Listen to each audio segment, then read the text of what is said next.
আব্বাস ডাক দিয়ে বলছে, না ইমাম, আমার মা উম্মে বনিন বলেছে, আমি শুনেছি, আমি যেদিন দুনিয়ায় এসেছি চোখ খুলছিলাম না, আপনি যখন আমাকে কুলে নিয়েছেন সাথে সাথে চোখ খুলে সর্বপ্রথম আপনার চেহারা আমি দেখেছিলাম। ইমাম, আজকে আমি দুনিয়া থেকে চলে যাব। ইমাম, আজকে আমি দুনিয়া থেকে চলে যাব, আমার ইচ্ছা হচ্ছে আখিরি চেহারা যেন আপনারটা দেখি। ইমাম, এক চোখের মধ্যে তীর ঢুকেছে, আরেক চোখের মধ্যে রক্ত পড়ে চোখটা জমে আছে, আমি চোখ খুলতে পারছি না।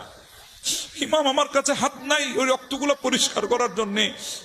ইমাম, যদি আপনার কষ্ট না হয়, আপনার যদি কষ্ট না হয়, আপনার হাতে একটু চোখটা মুছে দেন, রক্তটা একটু করে সরাই দেন, আমি চোখটা খুলে আপনার নূরানি চেহারার জিয়ারত করে দুনিয়া থেকে চলে যাব। আমার ইমাম আব্বাসের চোখের রক্তগুলো মুছে করে দিলেন। ইমাম, আমার লাশটা আপনি তাঁবুর কিনারে নিয়ে যায়েন না, কারণ সকিনা যদি দেখে তাহলে সকিনা সহ্য করতে পারবে। সকিনা যদি এসে আমাকে বলে, চাচা আমার পানি কই, আমি কি উত্তর দেব সকিনাকে? আমার লাশটা তাঁবুর কিনারে নিয়ে যাবেন না, এখানে রেখে দেন। তখন আমার ইমাম হুসাইন ডাক দিয়ে বলছেন, ভাই তোমার সব কথা আমি শুনেছি, এবার একটা কথা আমার রাখবা। বলে, ইমাম বলে, আমার জিন্দেগি দেব আপনার কথার জন্য। ইমাম হুসাইন ডাক দিয়ে বলে, আব্বাস, জিন্দেগিতে কোনোদিন তুমি আমাকে ভাই বলে ডাকো নাই, সবসময় ইমাম বলে ডেকেছ। আমার আজকে বড় ইচ্ছা হচ্ছে তুমি আমাকে ভাইজান বলে ডাক দিবা, আমি তোমার মুখের ভাইজানের ডাকটা একটু শুনবো। সেদিন হযরত আব্বাস বলেছে, আমি তো গোলাম, আপনার কি কিভাবে ভাই বলি? এরপর ইমাম যখন আপনি বলেছেন আমি আপনাকে ভাইজান বলে ডাকবো, হযরত আব্বাস ইমামকে ভাই বলে ডাক দিয়ে কলমা পড়ে দুনিয়া থেকে চলে গেলেন। হযরত সৈয়দা তৈয়বা তাহেরা জাহেরা মা ফাতেমাতুজ জোহরা দুনিয়া থেকে চলে যাচ্ছে। মাওলা আলী শেরহুদার মাথা মোবারকের পাশে বসে আছে। খাতুনে জান্নাত বলছে, আমার প্রাণের স্বামী আলী, আমি দুনিয়া থেকে চলে যাচ্ছি, একটা জামা আমি আপনাকে দিয়ে যাচ্ছি, একটা জামা। আমি দুনিয়া থেকে যাওয়ার পর আপনি সুজাআত তরিন একটা গোত্র থেকে, বাহাদুর একটা গোত্র থেকে আপনি বিবাহ করবেন। সেখানে আল্লাহ আপনাকে একটা পুত্র সন্তান দেবে, তার নাম আপনি আব্বাস রাখবেন। আর তাকে এই জামাটা দেবেন আর বলবেন, আমি ফাতেমা এটা তার জন্য নিজের হাতে বানিয়েছি, এটা তাকে দেবেন। আর বলবেন, কারবালার ময়দানে যখন হুসাইন যাবে, আব্বাস যেন হুসাইনের সঙ্গ না ছাড়ে, আব্বাস যেন হুসাইনের সাথে সাথে তাকে একটু বলবেন, আমার ওসিয়তটুকু তাকে পৌঁছাবে। সৈয়দা দুনিয়া থেকে চলে গেছে।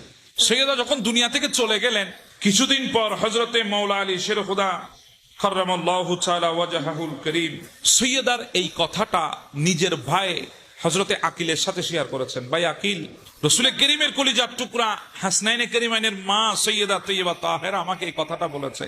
কারণ হযরতে আকিল আরবের গোত্রগুলো সম্পর্কে বেশি জানতেন, এজন্য ভাই আকিলকে মাওলা আলী শেরহুদা শেয়ার করেছেন।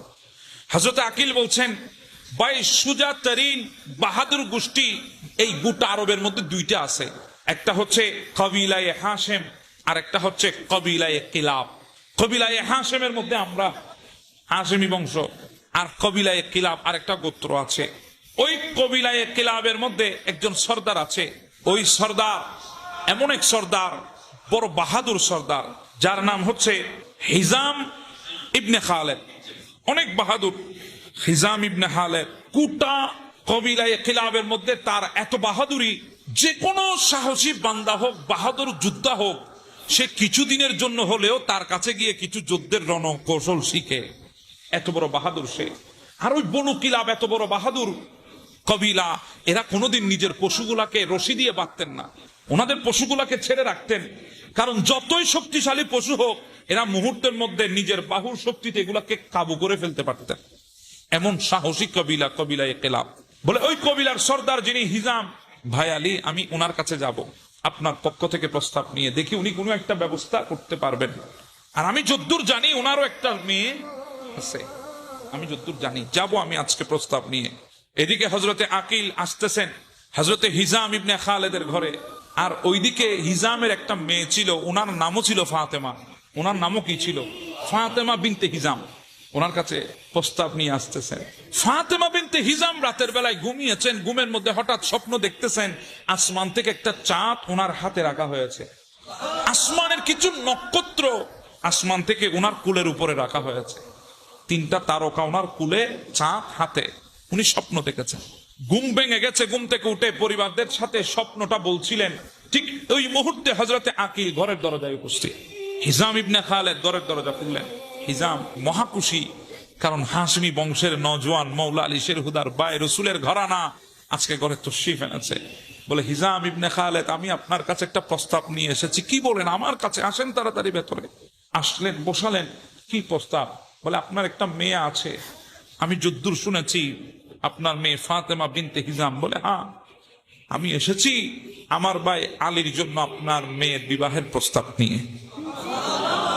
হিজাম ইবনে খালেদ চোখের পানি ছেড়ে দিয়ে জমিনে বসে গেছে।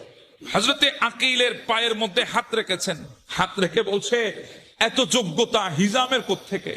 রাসূলুল্লাহর ঘরে আমার বেটি যাবে, এত যোগ্যতা আমার কোত্থেকে? যদি আপনি দয়া করেন তাহলে যাবে, না হলে যাওয়া সম্ভব না। কথাবার্তা ঠিকঠাক হয়ে গেল। 17ই রজব 21 হিজরি জুমাবার হযরতে ফাতেমা বিনতে হিজামের সাথে মৌলা আলী শেরহুদার শাদিয়ে মুবারক হয়েছে।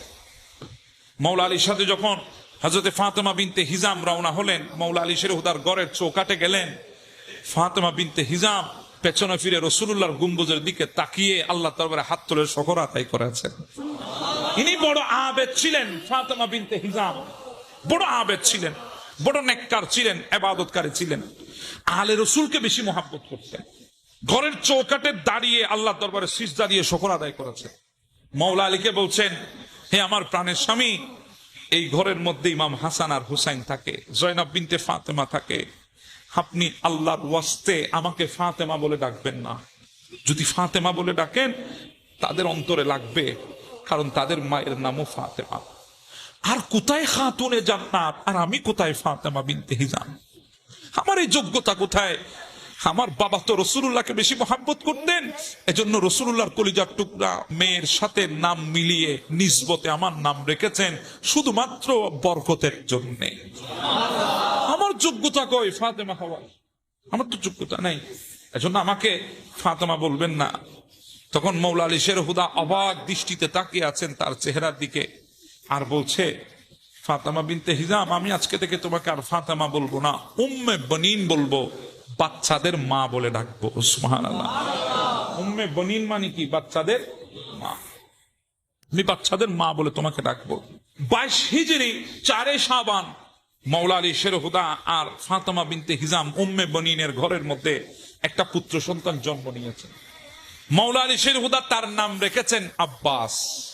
ভালোই দিন চলছিল, জামানাও পরিবর্তন হচ্ছিল, আব্বাসও বড় হচ্ছিল।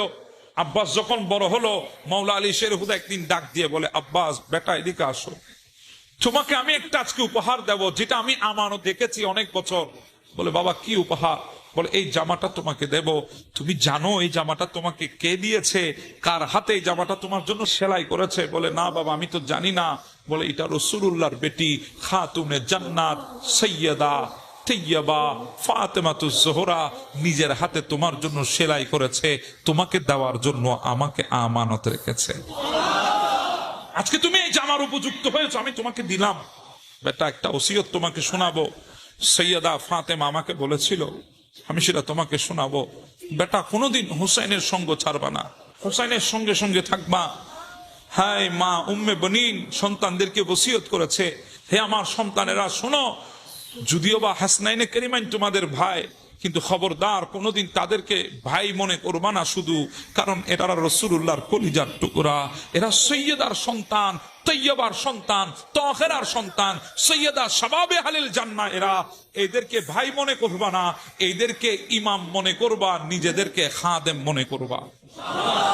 এজন্য হযরত আব্বাস জিন্দেগিতে কোনোদিন হাসনাইনে কারিমাইনকে ভাই বলে নাই, ইমাম বলেছে।